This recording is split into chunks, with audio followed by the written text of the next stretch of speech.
మహబూబ్ నగర్ జిల్లాలో పెండింగ్ ప్రాజెక్టులను బీఆర్ఎస్ పట్టించుకోలేదని సీఎం రేవంత్ రెడ్డి అబద్ధాలు చెప్పారని, ప్రాజెక్టులు పూర్తి చేసి 6,50,000 ఎకరాలకు సాగునీరిచ్చింది బీఆర్ఎస్ పార్టీనే అన్నారు మాజీ మంత్రి హరీష్ రావు.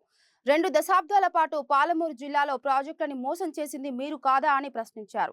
టీడీపీ హయాంలో 10 ఏళ్లు, కాంగ్రెస్ హయాంలో 10 ఏళ్లు ప్రాజెక్టులను పెండింగ్లో పెట్టారని, సీఎం రేవంత్ రెడ్డికి దేవుడి మీద నమ్మకం ఉంటే కొడంగల్ పక్కనే ఉన్న పవిత్ర క్షేత్రం కురుమూర్తి దేవాలయంలో తడి బట్టలతో ప్రమాణం చేయాలని సవాల్ చేశారు.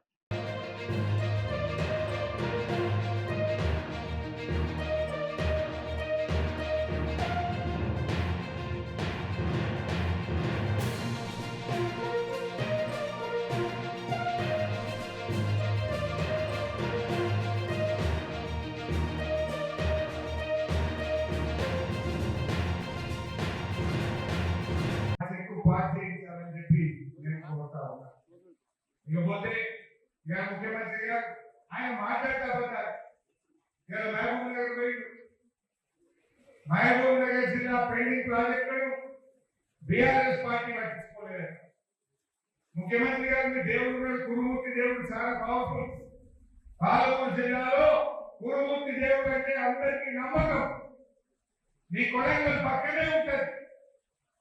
పోదా మా కురుమూర్తి దేవుడు దగ్గరికి నువ్వురా తడిబట్టలతో, నేను కూడా తడిబట్టలతో వస్తా.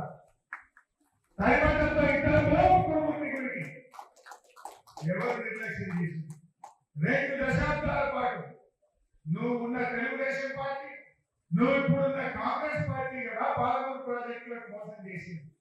20 ఏళ్ళు, 10 ఏళ్ళు తెలుగుదేశం, 10 ఏళ్ళు కాంగ్రెస్ పార్టీ, 20 ఏళ్ళు కల్లకుర్తి, నెట్టపాడు, భీమా, కోయిల్ సాగర్ ప్రాజెక్టులను పెండింగ్ లో పెట్టి 20 ఏళ్లలో 26